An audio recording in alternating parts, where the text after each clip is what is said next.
తనయులా అన్ని రీతులా ఆదరించగా తండ్రి పంపిన దేదీప్యమాన పరలోక స్వరం బలమును పెంచే శుద్ధాత్మ స్వరం దేదీప్యమాన పరలోక స్వరం బలమును పెంచే శుద్ధాత్మ స్వరం కృపాస్వరము కృపాస్వరము కృపాస్వరము కృపాస్వరము కృపాస్వరము కృపాస్వరము కృపాస్వరము కృపాస్వరము. రండి, దేవుడు చేయు అద్భుత కార్యములను చూడండి. జీసస్ గ్రేస్ టెంపుల్ వారి స్వస్థత ప్రార్థనలు. మీరు సమస్యలతో బాధపడుచున్నారా? మీరు దీర్ఘకాల వ్యాధులతో ఉన్నారా? మీకు ఆర్థిక ఇబ్బందులా? మీరు సంతానం లేక ఉన్నారా? ఉద్యోగం లేక బాధపడుతున్నారా? మీరు ఆత్మీయతలో అభివృద్ధి పొందాలనుకుంటున్నారా? అయితే రండి. ప్రతి బుధవారం ఉదయం 10 గంటల నుండి మధ్యాహ్నం 1 గంట వరకు తైల అభిషేక స్వస్థత ప్రార్థనలు జరుగును. మనం అందరం కలిసి ప్రభువును మహిమపరుద్దాం. బుధవారములలో పాల్గొని ఎంతో మంది మేలు పొందుతున్నారు కనుక మీరు రండి. దైవజనులు మీ కొరకు ప్రార్థించెదరు. మా address pastor Mallisetti Moses, Jesus grace temple, ASHA function hall road, Patamata, Vijayawada 10. Cell 9392871234. రండి, ప్రభువు చేయు అద్భుత కార్యములను చూడండి. జీసస్ గ్రేస్ టెంపుల్ వారి స్వస్థత ప్రార్థనలు. మీరు సమస్యలతో బాధపడుచున్నారా? మీరు దీర్ఘకాల వ్యాధులతో ఉన్నారా? మీకు ఆర్థిక ఇబ్బందులా? మీరు సంతానం లేక ఉన్నారా? ఉద్యోగము లేక బాధపడుచున్నారా? మీరు ఆత్మీయతలో అభివృద్ధి పొందాలనుకుంటున్నారా? అయితే రండి. ప్రతి బుధవారం ఉదయం 10 గంటల నుండి మధ్యాహ్నం 1 గంట వరకు తైల అభిషేక స్వస్థత ప్రార్థనలు జరుగును. మనం అందరం కలిసి ప్రభువును మహిమపరుద్దాం. బుధవారములలో పాల్గొని ఎంతో మంది మేలు పొందుచున్నారు కనుక మీరు రండి. దైవజనులు మీ కొరకు ప్రార్థించెదరు. మా address pastor Mallisetti Moses, Jesus grace temple, ASHA function hall road, Patamata, Vijayawada 10. Cell 9392871234. రండి, ప్రభువు చేయు అద్భుత కార్యములను చూడండి. జీసస్ గ్రేస్ టెంపుల్లో ప్రతి ఆదివారం ఉదయం 7 గంటల నుండి 9:30 వరకు బలమైన వర్తమానముతో శక్తివంతమైన ఆరాధన జరుగును. మీరు ఏ విధమైన సమస్యలతో ఉన్నా దైవజనులు మీ కొరకు ప్రత్యేకంగా ప్రార్థించెదరు. మనమందరము కలిసి ప్రభువును ఆరాధించి మహిమపరుద్దాం. అలాగే ప్రతి బుధవారం ఉదయం 10:30 నుండి 12:30 వరకు తైలాభిషేక స్వస్థత ప్రార్థనలు జరుగును. 7 బుధవారములు పాల్గొని అనేకులు స్వస్థత మరియు అనేక సమస్యల నుండి విడుదల మరియు ఆత్మీయ మేలులు పొందుచున్నారు. మీరు తప్పక పాల్గొనండి. దైవజనులు మీ కొరకు ప్రత్యేకంగా ప్రార్థించెదరు. మా address pastor Mallisetti Moses, Jesus grace temple, ASHA function hall road, Patamata, Vijayawada. Cell number 9392871234. మీ అందరికీ వందనాలు. కృపాస్వరం అనే ఈ టీవీ కార్యక్రమం ద్వారా మీ అందరినీ కలుసుకోవడం మాకెంతో సంతోషంగా ఉంది. ఇప్పుడు దైవజనులు మా నాన్నగారైన మల్లిశెట్టి మోజెస్ గారు దైవవర్తమానం అందించెదరు. అందరూ విని ఆత్మీయ మేలులు పొందండి.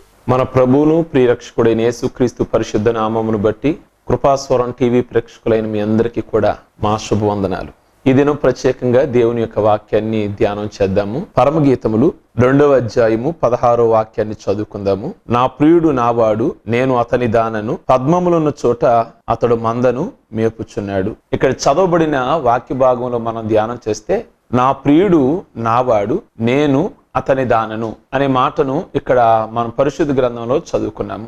నా ప్రియుడు నావాడు అనే మాట సహజంగా ఎవరైనా గాని అనగలరు. నా ప్రియుడు అనగా ఇక్కడ వ్రాయబడిన మాటను చూస్తే ప్రభువైన యేసుక్రీస్తు మనకు కనబడుతున్నారు. ఎఫెసీ పత్రిక 1:6లో కనబడుద్ది. ఏమని అంటే నా ప్రియుడు అనే మాట.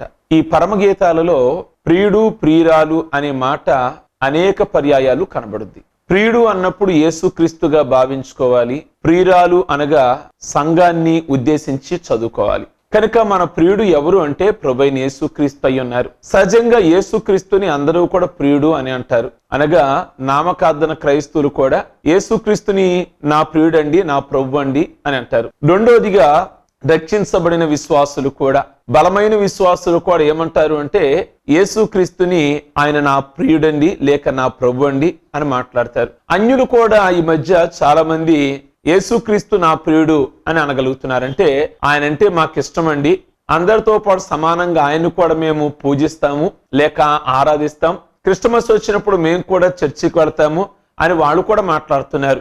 అనగా యేసుక్రీస్తుని నా ప్రియుడు లేక నా ప్రభు లేక నా దేవుడు అని ఎవరంటున్నారు అంటే రక్షించబడిన విశ్వాసులు అంటున్నారు, నామకంగా జీవించేవారు మాట్లాడుతున్నారు, అన్య జనాంగం కూడా మాకు ఆయన ఇష్టమండి అని మాట్లాడుతున్నారు. కానీ నా ప్రియుడు నావాడు అని అనేటప్పుడు నేను అతని దానను లేక నేను అతని వాడను అనే మాట అనగలమా?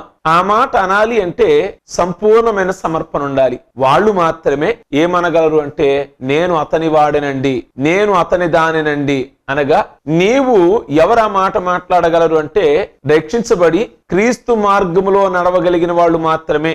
అనగా ఆయన ప్రబోధనాలు విని వాక్యానుసారంగా ఎవరైతే జీవించగలుగుతారో నేను ఆయన బిడ్డనండి అనే మాట కొందరే అనగలరు గాని అందరూ అనలేరు. నా ప్రియుడు నావాడు అని అందరూ అంటారు, రక్షణ పొందిన వారు అంటారు, అన్య జనాంగము అంటారు, లేక నామకార్థన క్రైస్తవులు అంటారు. ఆయన అందరి వాడుగా అందరూ సహజంగా చెప్పుకొని వెళ్ళిపోతారు. కానీ అలాగును కాదు, నేను అతని వాడను లేక నేను అతని దానను అనగా మనం ఆయన ప్రత్యేకించబడిన బిడ్డలుగా ఉన్నవారు మాత్రమే ఆ మాటను అనగలుగుతారు అని ఇక్కడ వాక్యం సెలవిస్తుంది. కనుక ఎందుకని ఎవరు ఆ మాట అనగలరు అంటే క్రీస్తు రక్తము చేత విమోచించబడిన వారు మాత్రమే. బైబిల్ గ్రంథంలో రాస్తాడు, అపోస్తులుల కార్యము 20వ అధ్యాయము 28వ వచనములో ఏమన్నాడు అంటే తన స్వరక్తం ఇచ్చి సంపాదించుకునే సంఘము అన్నాడు. ఈ రోజున సంఘము అంటే రక్షణ పొందిన మనం అయ్యున్నాము. ఈ సంఘాన్ని ఆయన ఎలాగున సంపాదించారో తెలుసా? ఆయన స్వరక్తం ఇచ్చి అనగా సిలువలో వేలాడినప్పుడు ప్రభువైన యేసుక్రీస్తు తన అమూల్యమైన రక్తమును ఆయన చెందించున్నారు. అప్పుడప్పుడు మనం చెప్తూ ఉంటాం, ఆదాముకు గాఢ నిద్ర కలగజేసి ఆదాము ప్రక్కటెముకలలో నుండి ఆదాముకు గాయం చేసి ఆ గాయములలో నుండి ఎవరు నిర్మాణం చేశారు అంటే అవ్వను. ఆదాము డొక్కల్లో నుండి మరి ఎవరు వచ్చారు అంటే అవ్వ వచ్చినట్లుగా మనం చూస్తున్నాం. యేసుక్రీస్తు ప్రక్కన పొడవగా నీరు రక్తము కారిను అని యోహాను సువార్తలో ఉంది. ఆ నీరు రక్తము ద్వారా అనగా చిందించబడిన రక్తం ద్వారా వచ్చిందే ఏది అంటే సంఘము. అనగా ఈ రోజున మనలను ఆయన ఎలాగున కొన్నారు అంటే స్వరక్తం ఇచ్చి కొన్నారు. ఇంతవరకు మనం అనేవాళ్ళం ఏమని అంటే నా ఇష్టం అండి, నా డబ్బు నా ఇష్టం, నన్ను అడగడానికి ఎవరికి కూడా అధికారం లేదండి. ఓకే, అదొకప్పుడు వాస్తవమైన మాటే. ఈ రోజు క్రీస్తు రక్తంలో కడగబడిన నీవు ఆ మాట మాట్లాడడానికి వీల్లేదు. కారణం ఏమిటంటే నిన్ను ఆయన ఏర్పాటు చేసుకున్నారు కదా, నిన్ను ఆయన కొన్నారు కదా. ఎక్కడి నుంచి కొన్నారు ఆయన? నిన్ను పాపములో నీ ఉండగా, మనం మురికిలో ఉండగా, త్రాగుడు చేత ఉండగా, వ్యసనముల చేత ఉండగా ప్రభు మనల్ని ఏం చేశారు అంటే ఆయన విలువైన అమూల్యమైన రక్తం ఇచ్చి కొన్నారు. మనము ఒక వస్తువును మనం కొనుక్కొస్తాం, రేటు దానికి పెట్టి లేక క్రయధనం చెల్లించి ఒక 100 రూపాయలు 200 రూపాయలు అది వస్తువు కావచ్చు లేక అది వస్త్రం కావచ్చు, అది ఏదైనా కావచ్చు. మనం మార్కెట్లో దానిని కొన్నాము. కొన్న తర్వాత ఆ వస్తువు మన దగ్గర ఉంది కనుక ఆ వస్తువు మన ఇష్టం. ఇంకా ఆ షాప్ యజమాని మాట్లాడడానికి వీల్లేదు. ఆ షాప్ యజమాని ఈ వస్తువు నాదండి, దాన్ని మీరు ఎలాగును పడితే అలాగును ఉపయోగించడానికి వీల్లేదు అని అనడానికి వీల్లేదు కదా. కారణం ఏమిటంటే ఆ వస్తువును మనం కొన్నాం. అలాగే లోకములో సాతాను బానిస కింద మనం ఉన్నప్పుడు, పాపములో మనం మ్రగ్గిపోతుండగా, చీకటిలో మనం ఉండగా, ప్రియ దేవుని బిడ్డలారా, యేసు క్రీస్తు తన అమూల్యమైన రక్తమును చిందించి ఆయన వెలకట్టి మనల్ని ఏం చేశారు అంటే మనల్ని కొన్నారు. ఈ రోజున మనం ఎవరు సొత్తు అయి ఉన్నాము అంటే ఆయన సొత్తు అయి ఉన్నాము.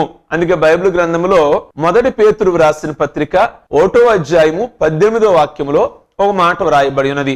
ఏమిటి అంటే పితృపారంపరమైన మీ వ్యర్థాచారములను బట్టి మీరు విమోచించబడలేదు గాని విలువైన రక్తము చేతే మీరు కొనబడిన వారు. ప్రియమైన దేవుని బిడ్డలారా, వెండి వల్ల బంగారం వల్ల మీరు ఏమవలేదు అంటే విమోచించబడలేదు. ఈ పేతురు పత్రిక రాసినప్పుడు రోమీయులు ఏలుతున్నటువంటి దినాలు.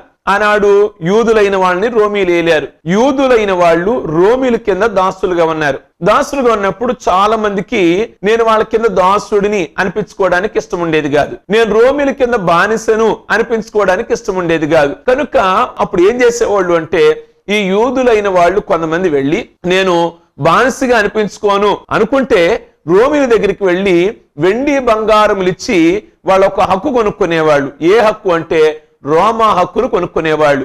ఇక రోమా హక్కుని ఎవరైతే కొనుక్కున్నారో వాళ్ళు ఏమనేవాళ్ళు కాదు అంటే బానిస, దాసుడు అని అనడానికి వీల్లేదు. ప్రియమైన దేవుని బిడ్డలారా, ఒక రోమా హక్కు దేనికి అంటే ఈ భౌతిక సంబంధమైన దానికే రోమా హక్కు వాళ్ళు కొనుక్కున్నారు. మరి పరలోకానికి వెళ్ళడానికి మరి మనము ఎలాగునా ఏ హక్కును కొనుక్కోవాలి? కేవలం పరలోకాన్ని కొనుక్కోవడానికి వెండి బంగారములు ఇస్తే మనం పరలోకాన్ని కొనుక్కోగలమా? లేక వెండి బంగారములు ఇచ్చి మనం యేసుక్రీస్తు రక్తాన్ని కొనగలమా?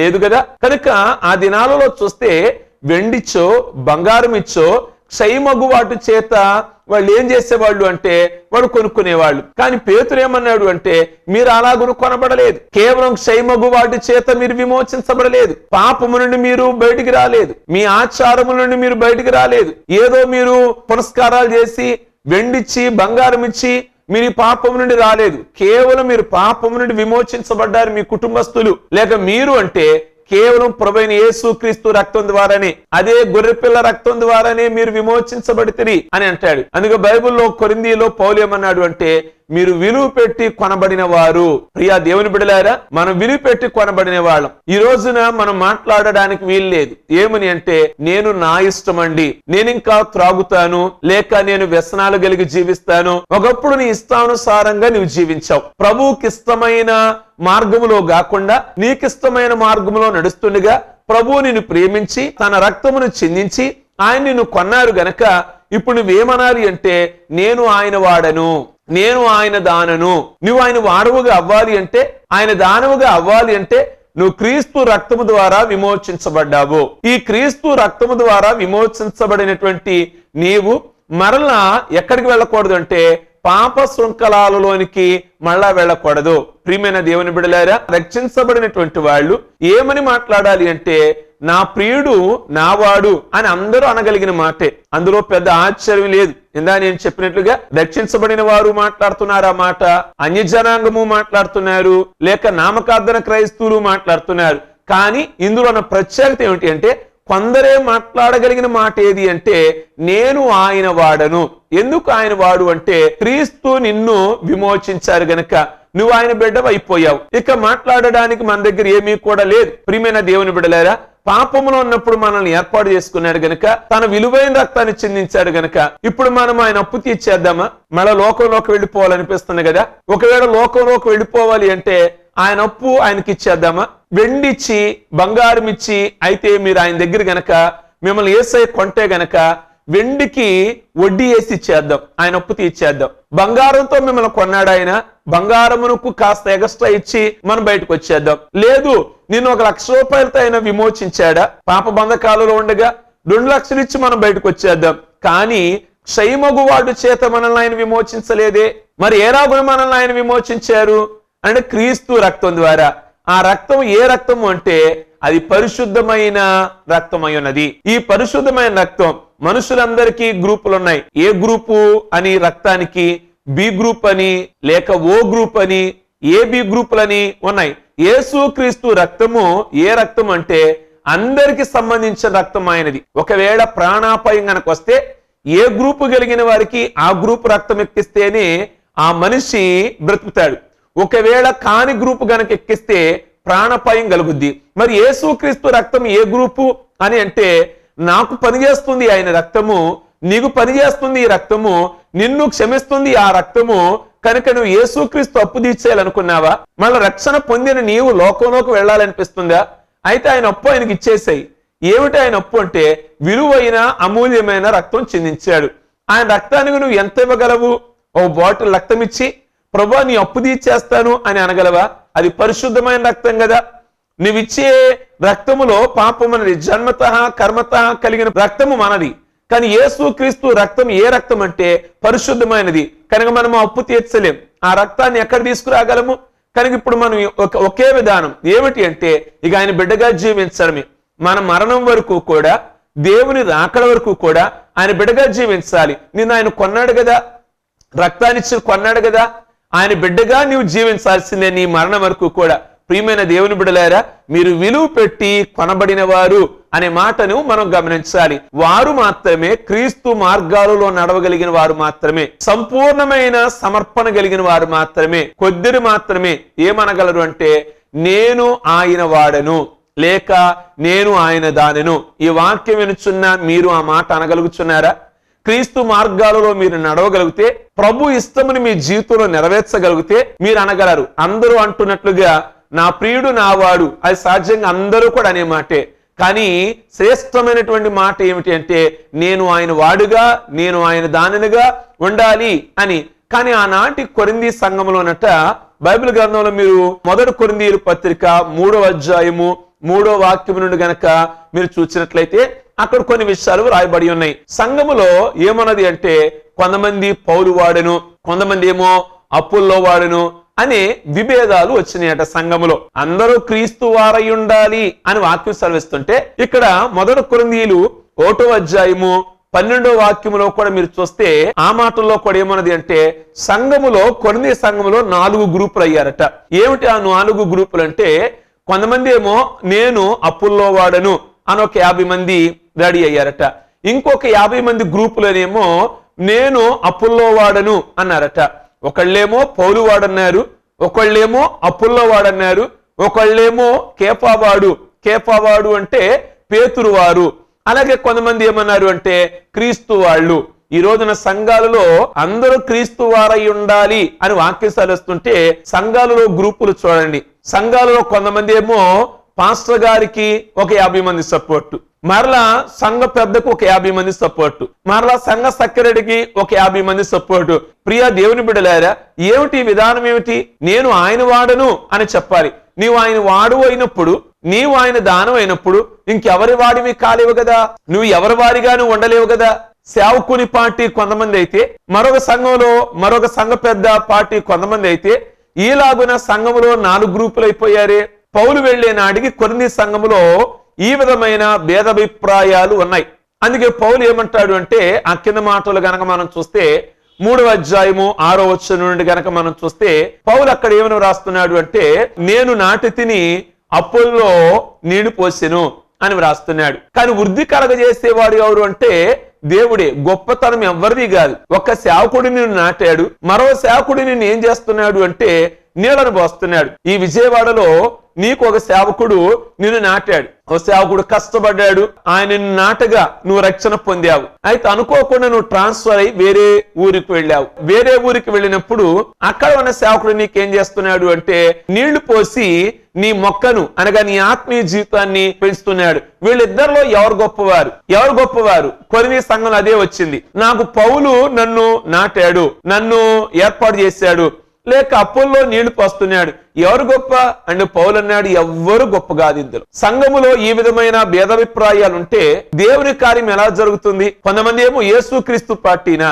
కొంతమంది ఏమో అపోల్లో పార్టీనా, కొంతమంది ఏమో పౌలు పార్టీనా, కొంతమంది ఏమో కేఫా పార్టీనా. ప్రియమైన దేవుని బిడ్డలారా, ఆ 1వ అధ్యాయంలో రాసుకొస్తాడు 12వ వచనం 1 కొరింథీయుల్లో క్రీస్తు లేక వీళ్ళేమైనా మీకు ప్రాణం పెట్టారా? పౌలు ఏమైనా మీ కొరకు మరణించాడా? నేను మీ కొరకు ఏమైనా మరణించానా? అపోల్లో ఏమైనా మీ కొరకు మరణించాడా? లేక కేఫా ఏమైనా మరణించాడా? అపోల్లో ఎవరు అంటే బైబిల్ గ్రంథంలో అపోస్తలుల కార్యం 18వ అధ్యాయము 24లో ఉంది. ఆనాడు అపోల్లో అనే వ్యక్తి అతను మంచి విద్వాంసుడు, అతడు దేవుని లేఖనాలను బాగా ఎరిగినవాడు, యోహాను బాప్తీసానిని కూడా పొందినవాడు, ఆనాడు సంఘంలో మంచి వ్యక్తిత్వం కలిగినవాడు, మంచి సాక్ష్యం కలిగిన వాడు గనక ఈ కొంతమంది సంఘంలో ఏమన్నారు అంటే మేము అప్పుల్లో పార్టీ. అతడు దేవుని లేఖనాలు బాగా క్షుణ్ణంగా ఎరిగినవాడు, బాగా దేవుని సన్నిధిలో బలపడినవాడు. అయితే కొంతమంది ఆయన పార్టీ అయిపోతారా? అతడు ఆత్మీయ జీవితం చేసినంత మాత్రాన, అతను మంచి ప్రార్థన చేసినంత మాత్రాన అతని పార్టీకి ఒక 50 మంది అయిపోతారా? పేతురు పార్టీ ఒక 50-60 మంది.